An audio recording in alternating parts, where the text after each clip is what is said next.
We now bring you further eyewitness accounts of the disaster at the Empire State Building. The interviews will be conducted by Barry Gray of Mutual Special Features Division. It's 12:25 Eastern Wartime in New York City. This morning at about 10 o'clock, an Army bomber crashed into the tallest building in the world, the Empire State Building here in New York City. Fire Chief Walsh of New York says there are already 19 known dead. And the four-alarm fire has drawn every piece of fire apparatus to the busy scene of 5th Avenue and 34th Street in the heart of Manhattan. Official police reports say the B-25 crashed and exploded into the 78th floor of the skyscraper, and hundreds of office workers were trapped a fifth of a mile above the street level. Two girls at work in the 73rd floor were Miss Edith Iverson of 857 Fairmount Avenue, St. Paul, Minnesota, and Jean Fagan of 3 East Bank Street, Chicago. They were at work in the Empire State offices of the North Central Broadcasting System, and they are now at the Mutual Newsroom microphone here in New York to tell you in their own words what happened. Now, Miss Fagan, tell us what happened when you first heard the crash. When we first heard the crash, we sat at our desks and looked at each other. We didn't know what it was lightning because we've heard so much publicity lately on lightning striking the Empire State Building. But we opened our office door, and in the hall it was so covered with smoke we couldn't see, and the elevator shafts were flaming with smoke. But tell us, what was your reaction, Miss Iverson? Well, I, too, thought it was lightning. We found the service stairs finally and began to walk down. There were only 2 other girls on the floor, but many people from other floors. There must have been at least 30 or 40, and they were all walking down, too. Was there any fire on your floor besides that from the elevators?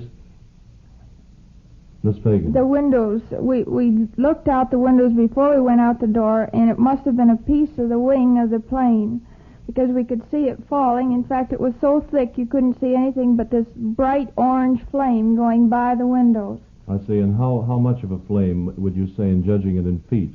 Or couldn't you judge from your position? Oh, about 5 feet. All we could see was just plain just flame. A wild sheet of flame. Just going by the window. Was there any sign of panic in the building among the people you saw? Well, not until we got to the 66th floor. And what happened at 66? Some of the children started to cry and whimper and said they wanted to get out of there. That's about all we found. And otherwise, I think everything was very well conducted. How about the adults? They were perfectly under control? Very well so. The men. At the time, the men reacted favorably? Very well. They took control of the situation and handled all the stenographers and office girls and so on and directed them as to what to do and where to go. What happened when you got to 66, though, on the as far as getting out of the building? I understand the elevators were stuck. The elevators were stuck, and they were flaming at certain points. The firemen came and started to work on the I think it was the 66th or 64th floor, and started pounding at the doors with axes, etc., in as much as they couldn't get them open. So finally, after much confusion, one of the gentlemen said that anybody who wanted to use the stairs was welcome to do so, and showed the way. Naturally, we took the stairs. Did you see any injured? No, we didn't. You didn't. And what happened when you got to the street? What was the street scene like? Well, it was all blocked off. The policemen were there and quietly directed us which way to go, and we got out with very little trouble. Of course, we saw the ambulances, and that panicked us all the more, but we did manage to get out and on our way. And a lot of debris in the street, of course. Yes, sir. Very much so. For a good block beyond. I see. And I understand you're from the Middle West, and your folks naturally will be worried, and you're hoping that they hear this broadcast. That's right.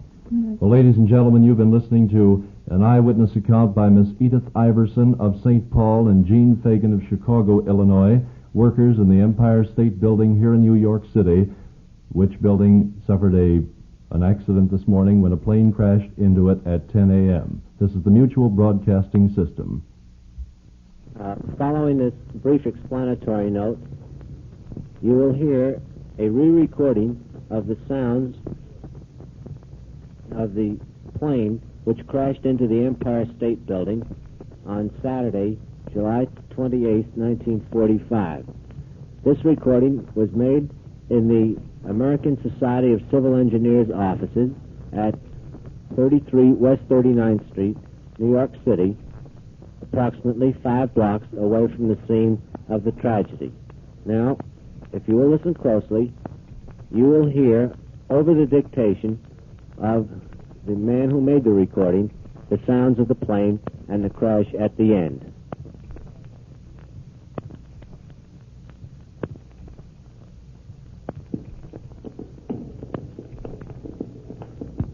Letter to Dean Crawford, University of Michigan. Dear Dean Crawford, we are sending under subject cover